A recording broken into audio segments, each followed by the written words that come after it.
So, All right. hi, Kat. So, in fact, maybe that's the first question, because I remember when I first had to sub an article about you that Steve Landel's interviewed for Spikes. Okay. And so some places it says Katerina, some places it's Katerini. Yeah. But I just know you as Kat. What is it? Well, so in Greece you get baptized after saints' names. So the saint I was baptized after was Katerini, with an A-I actually, not with an E at the beginning. But you get baptized that, but then you get called Katerina. So I went by Katerina my entire life, and then I moved to the US, and they thought that 4 syllables are way too many for a name, so I go cut down to Kat. And that's how it became Kat. That makes sense. Yeah. So tell us about the US, because you studied over there, you're based over there. When did you make the move? What was behind that decision? I moved in 2008, so we're about at the decade point now that I've been living in the US. I had a lot of success when I was younger, and then I started gaining some weight. There was a lot of pressure, from a small country being one of their biggest talents. There was a lot of pressure from the federation, a lot of pressure from my parents, both of whom did track and field. So they knew where to push me, but they were pushing me maybe too much at some point. I actually quit for a little while at like 16 years old. So it seemed like a good opportunity for me I was a good student too, so it seemed like a good opportunity for me to leave and go get a good education and continue to pole vault, but not having super high expectations at that point. And really having no idea, because I had never been to the US, I did not know what the NCAA was, I didn't know what the level was at all. I didn't know if I'll go there and girls will be jumping 480 or 4 meters. But I was getting a full scholarship, so I assumed I would be one of the best going in. So I moved in 2008. My first year didn't go so good. I think that maybe the background I had athletically didn't match the coach that I had at the time. He was a little more into heavy lifting, much longer running that I've ever done. I mean, in Greece I ran maybe 100 meters is the longest we would sprint, and that would be at like 60%. And we would run 300s, like multiple 300s. I still cannot do this to this day. But my second year, so I did very bad my first year. I jumped almost a foot lower, not almost, a foot lower than my PR. Where was it that you went to university? When? Where? Oh, Stanford, California. So Yeah. Stanford. Yeah, Okay. yeah. So the first year didn't go so good, and on the second year they changed coaches, and Toby Stevenson, the Olympic silver medalist from Athens, came in, and I think it just changed my motivation because he was one of my favorite pole vaulters, because I grew up in the system, I would call it the very East European, where you have to do everything perfect, otherwise you cannot pole vault high, and he seemed like a guy who was just having fun and enjoying pole vault, and it didn't matter if he made mistakes. He still jumped 6 meters and got an Olympic medal. So I think this is part of why he was one of my favorite athletes. And suddenly he became our coach. So not only did I gain new motivation, and he was a lot more fun. I was excited to go out and practice again, and I had lost that for a few years. But also his way of training was much closer to what I was used to going to the US. Growing up. Yeah. Why did you almost quit at 16, or why did you take No, a step back? I did quit. You threw your poles in the bin and stormed off? So 2005, I won World Youth Championships.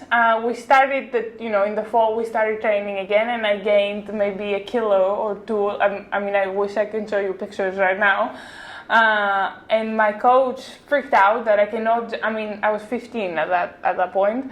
My coach freaked out. I will never be able to pole vault again with that much weight, the 1 or 2 kilos that I had gained.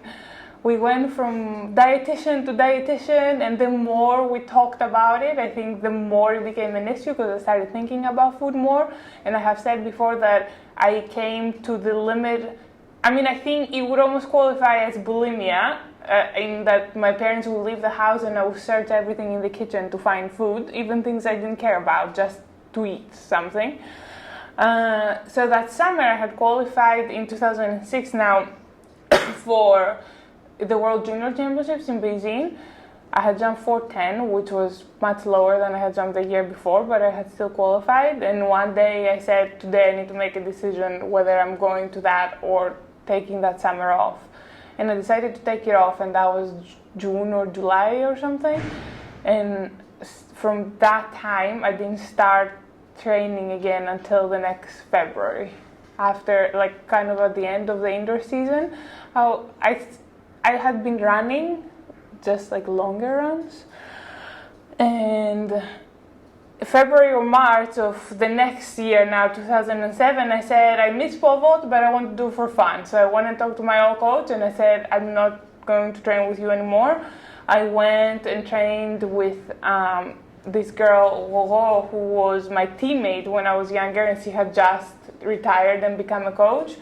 And it turned out very good, actually. That year, with a few months of training, I got second at World Youth, because the first time I had won it, I was 15, so I had another World Youth year.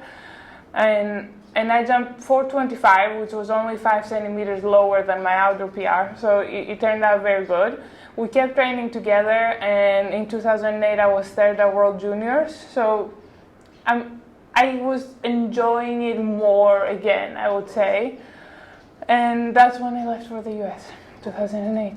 And then tell me a little bit about that college system, because you didn't know anything about it. I think anyone who doesn't know anything about it doesn't realise what sort of kind of professional setup it really is. Yeah. Do you think that kind of prepared you for what you've done since college? Like that whole, it's basically a meet every week. Yeah, from indoors, kind of middle of January, right through to the end of the season, isn't it? Yes, it was. And for me, that I kept going with the summer season too, for like European juniors and all that, it was a much longer season as well. But it was very serious, for sure. It was like almost being a professional, but I think I was lucky to do it because I think it was a great stepping stone to being a professional, because even after getting third at World Juniors, I was jumping 425, 430. Had I decided, to go pro at that age, I wouldn't be making any final of a major championship. So there will be this big gap for many years where I went from being one of the top youth and juniors to not even making the final of the next age group. And I think it was a very good stepping stone. I think it keeps giving you motivation because it's all these girls around the same height, so you're competing against people that are jumping very close to what you're jumping. It was very intense. I remember one of the first, I think maybe it was even the first day of practice. Practice was at 2:15 and my last class was ending at 2:05, and it was the first day of class too. So the professor went over a little, and I was 2 minutes late for practice, and I got yelled at, and I was like, okay, I mean, I came here to study and do track. I could not leave class, 2 minutes early. So it was very funny to me that they were taking it so seriously for me being late, not on purpose. But that was my first year, and I think the first year, just not knowing anything, I was scared of the coaches. I didn't have so many friends. I was almost like a different person, How was your English at that stage as well? I think it was okay, but I was so nervous of making mistakes that I wouldn't speak so much. So I think by not speaking, I wasn't learning, and by not speaking, I wasn't making friends. So I was very lucky to have really great teammates that kind of adopted me, and they became really my friend group for the rest of college. But I think starting my second year, my English was better. I had a support group there. I was a little more detached from back home at that point because it was very difficult to leave all my friends and family home. But, once you have a support group at the new place, it makes it a lot easier. So it got better. And you were studying psychology?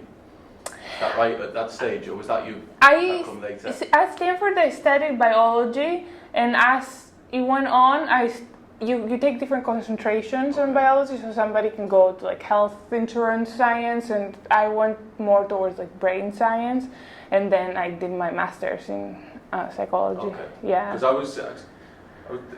I wanted to ask about this relationship between the bar and yourself and your competitors. Because obviously, when you compete in pole vault, you're competing against a field of a dozen people. Yeah. But actually, it's just you against the bar. So what do you go into competitions thinking? Do you think about the bar? Do you think about who do you need to beat? Well, first let me say that what I studied was very relevant to that. It wasn't sports psychology, it was more cognitive science. So it was more about how we learn and how we remember. It was more memory based. So I wouldn't say what I studied helped me at all. Okay. What did help me was miss really believing in sports psychology. And at first I was very negative against it because I did so much research myself during grad school that I saw how it worked. I was very good with statistics, so I realized how easy it is to move numbers around and show what you want to show. So a little bit, I was a little biased against sports psychology, but he did help me very much, showing me more realistic examples. We read a couple of books, some of which I didn't like and some of which were much better and I think much more. I mean, sometimes maybe you read the exact same book 5 years later and it means a lot more. So I think maybe it was a little bit like that. And that was while we were still teammates with Mitch, and when he became my coach, and of course being my husband, so me not having a lot of options there, I was made to do visualization training a lot, and as much as I was against it at first, I think it helped a lot later on. Explain that visualization then.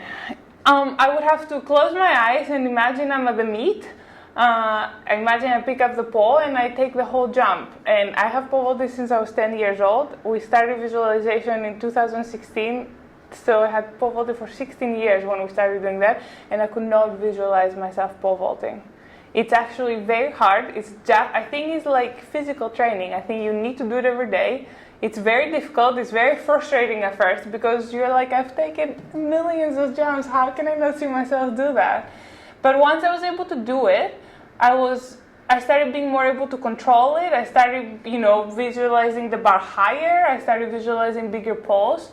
So I think I came into the meet a little more prepared from mental training. Okay. Yeah. And 2016 is really the year where you found really incredible consistency. Yeah. I think you were going over 475 is like a minimum Yeah. every single competition, and peaked obviously with Rio Olympics. Yeah. Well, how do you look back on that year now? Because it must seem so blissful. I know. Well, this is the year, or coming into that year, is when I decided Mitch will coach me. Right. And we found a lot of obstacles with that decision from my parents, first of all, because I had been very successful with Nick Hyson when I moved to Arizona. I think with him I had a big breakthrough from, jumping 440, 450 to jumping 477 is where Nick took me. But I wasn't as consistent, and I did have an injury in 2015 going into Beijing. So when Mitch and I started training together, there was a lot of reactions, mostly negative reactions. Only my best friend was like, I think you're making the right decision. Because he was your husband by this stage? Uh-huh. Was he your husband at this stage? Yes. We had just got married that May, I think. Okay. Yeah. So we started training together, 5 months later in September. And we moved. But I think all of that went away from the very first meet in 2016 indoors when I started my season with 470. So I think people realized that Mitch knew what he was doing. I obviously wanted to pole vault high. I wasn't making, an irrational decision. And things went very good from there. I think Mitch made very good decisions with me. And I do think that we have an advantage being husband and wife, because at practice and at meets, I think sometimes he would say something and see me react in a certain way. He can read me very good, and then he can maybe change his decision based on what he sees me react. Because a lot of, somebody tells you to take the bigger pole, and as an athlete I will say okay, but I think he can see in my eyes whether I'm confident about that decision or not, and I think that has helped a lot. And I think 2016 and 2017, of course, went so well because we built confidence slowly instead of trying to start very high from the beginning and maintain there. And I would say this is how we train too. I mean, if you come and watch me train at the beginning of the season, I'm jumping 430, but we build back slowly every time. Okay, so is that something that you kind of maintained this season as well? Because you peaked again just when it matters, really. Yeah, you struggled a little bit indoors, didn't you? This season was different. Right, okay. This is always very hard. We came into indoors and I was in the best shape of my life. I really thought I would go in and jump 5 meters, 5'10" of the first meet. And in fact, in my first meet, I didn't jump so high. I started with 470 again, but I took some huge jumps at 470. And that was when I started hurting. I started having tendonitis in my rectus femoris, both sides too.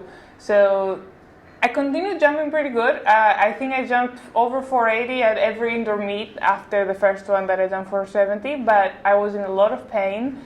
It affected me mentally, and it started affecting me not only in that, oh, maybe I can't run as fast, but it started affecting me what poles I can be on. You know, the pole then affects what height you can jump. So we definitely didn't go into indoor world championships with the confidence we went in any other any other championship before that. We came out of indoor, we rested, and things didn't get much better. So we had to really seek some better treatment, I would say. So end of March until the beginning of May, we would do about 80% of our training. I would say we did all of our training, but at 80%. And then I would go home and I have to do corrective exercises and rehab for another 2 or 3 hours. And that was probably one of the hardest parts of my career, because to train for 3 hours and then go home and have another 3 hours and it wasn't easy exercises. They looked easy, but it was all about controlling and do them correctly and focusing. So it was very hard for me to be focusing on track for that many hours a day. Luckily, the pain started going away. Outdoor season didn't start so great, but again, once I stopped hurting, we were able to build back the confidence slowly. So I think had I not had the pain, maybe the season would have started a little better, but I'm okay with how it has gone so far. Was it hard to motivate yourself for those extra strengthening exercises you have to do? Because just even myself, if anything that physio tells you to do, you're kind of committed to it for the first week. Yes. By the time it gets to day 5, you just another again. You're there with the resistance. I know, yes. But do you think maybe having Mitch there to kind of keep an eye on you was it definitely helped. It's what I said again. I think there's an advantage with having him at home. Yeah. I cannot avoid some things. But I would say I was very motivating myself, because I saw myself jump, I think I can't remember, 482 or 483 indoors, hurting and not being able to run correctly or at the speed we would like to. So I was motivated. I knew technically I was where I was supposed to be, so I knew I could come back. There was definitely a big part of the season where we were very frustrated because I wasn't hurting that much anymore. Everything was going pretty good at practice, but it wasn't coming out of the meets. But I don't know, I would say one of my talents is I can be very focused and I'm determined. So as much as I hated those 2 months, I never thought about skipping it.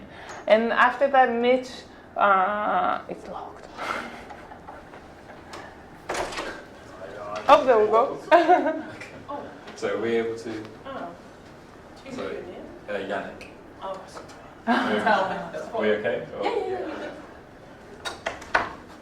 This happens to me all the time. Uh-huh. This happens to me. I always get interrupted when I'm And after those 2 months, Mitch did a very good job of putting a lot of those exercises we did as rehab into my warm-up. So I stopped feeling like this extra thing I was doing, but I was still maintaining some of those. And I think, every year we learn something new, and I think a lot of these exercises will stay in our routine now. Okay. Yeah. What's your favourite stretch?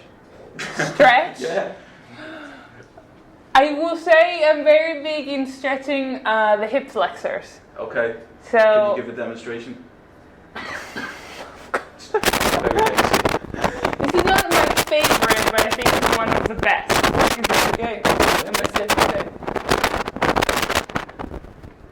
This. So Okay. Mitch actually has me go through like a series of hip stretches, starting from here, and then here, and then up, and then putting my leg on the back onto something, like on a couch or a box. Okay. So we go through like a very long series of hip stretches because I think most of the problems I had come from tight hip flexors. It's interesting. Well, it's all kind of core and trunk Yeah. And I think growing up, I always had very strong quads.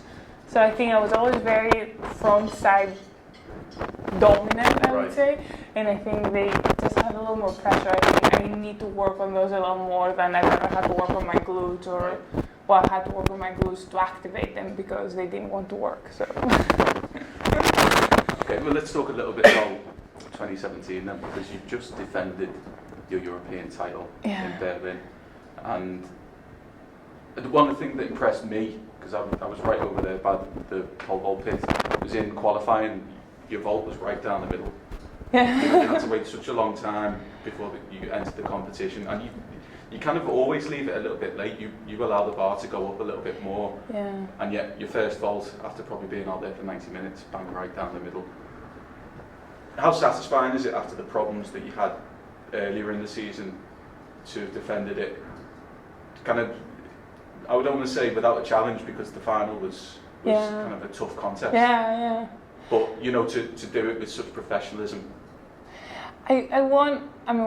You and I have talked about this before, but I wouldn't say that I came in with the confidence I've come in the past. And I have had a good month, the month leading up to Berlin. I've jumped 480 every time. So I knew I was consistent again, I knew I was back, but I also knew there were a lot of other girls that were consistent and good and jumping high. And actually in the last meet I lost to one of them. I lost to Angelica in Monaco. She jumped 485, I jumped 480. I knew she's probably, to me, people always say, oh, Sandy and you are big competitors, but to me Angelica is my biggest rival. She has beaten me very many times before. So I came in knowing that Angelica would jump 485, 490. She always performs well at championships. So I wasn't as confident, but I knew that I had to go in. I had to jump my best of the year. I knew I was ready to jump my best of the year, and from there I couldn't control what she did or what anybody else did.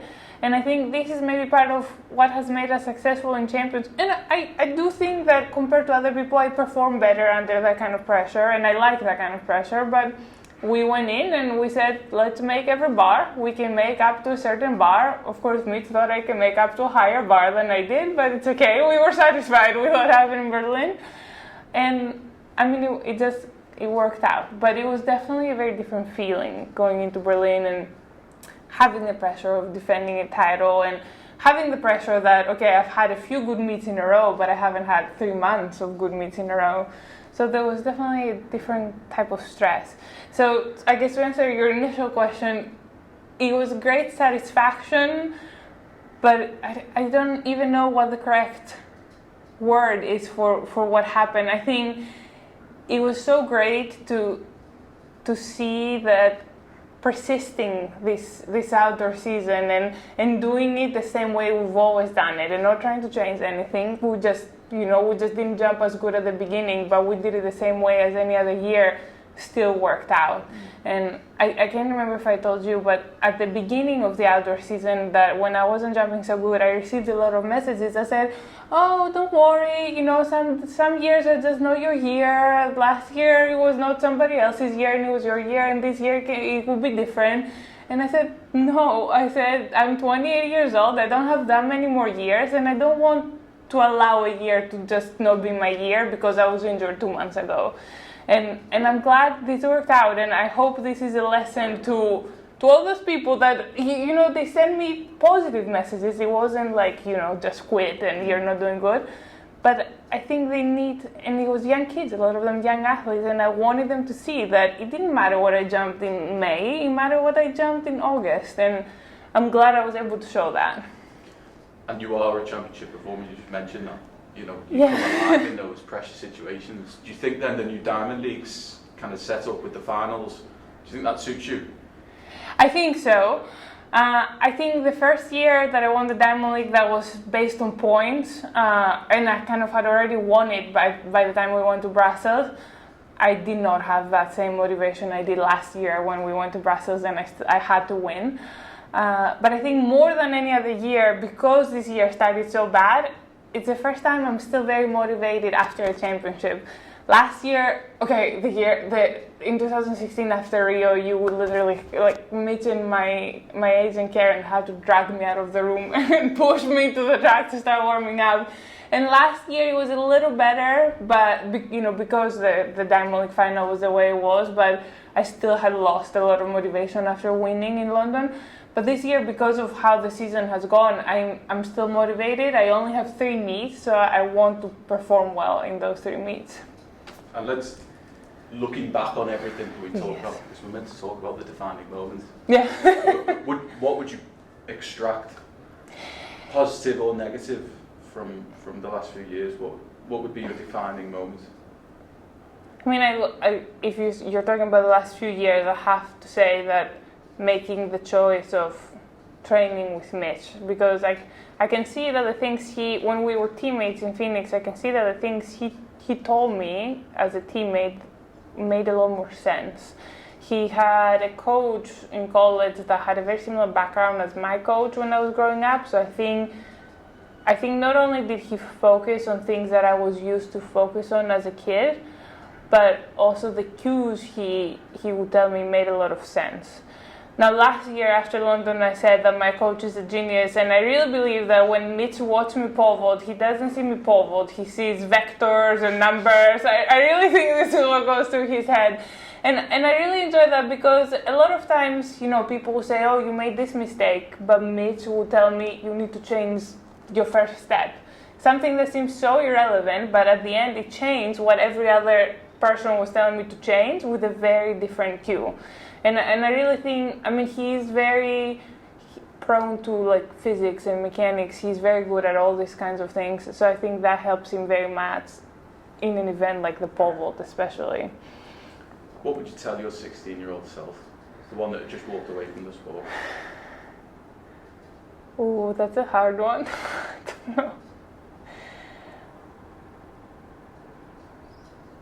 I don't know. I would tell her to just have fun, but I really feel like that's what I did once I came back. And I do feel sometimes like I wasted many years where I could have been good and have a good career from 20 instead of 24 when I got my first major medal. But I think, I don't want to say things happen for a certain reason, but I think the way things came, maybe I'll have a longer career later on at an older age. So, there's things that I regret, but I think those things are what have brought me where I am today. Is there anything in your mind, because you basically won everything, Worlds, Olympics, Europeans, Diamond League, is there anything in your mind that you want to achieve? I'm not very big into marks, so I don't want to say the 5-meter mark. And the world record is always, I think everybody thinks about the world record, even if you're very far away. I think it's just something that motivates you to keep going. And for me, I broke a lot of world age group records at a young age, so I just feel like if I could do that at that age, why can I not do it now as a senior? But it's not something that motivates me nearly as much as the Olympics, the World Championships. I think to me those mean a lot more. And the older I get, I feel like I get this new motivation where I don't just pole vault for myself and just for my own success, but I feel like now I'm able to give back in many ways to sport and to Greece as well. I feel like every year there's more about what am I giving back at this point instead of personal success. Of course, I would like to win the Olympics a second time, and I think to me, the Olympic record means more than the world record. You have so many opportunities in a year to break the world record. You have one opportunity every 4 years to break the Olympic record, and I think that's special. But I'm very happy with how my career has gone this far. I think if something happened when we had to end today, I'm happy. But I do know that if I retire and haven't jumped higher, I will probably be upset as well. So we're just working every year to get a little better and hope that will translate in height.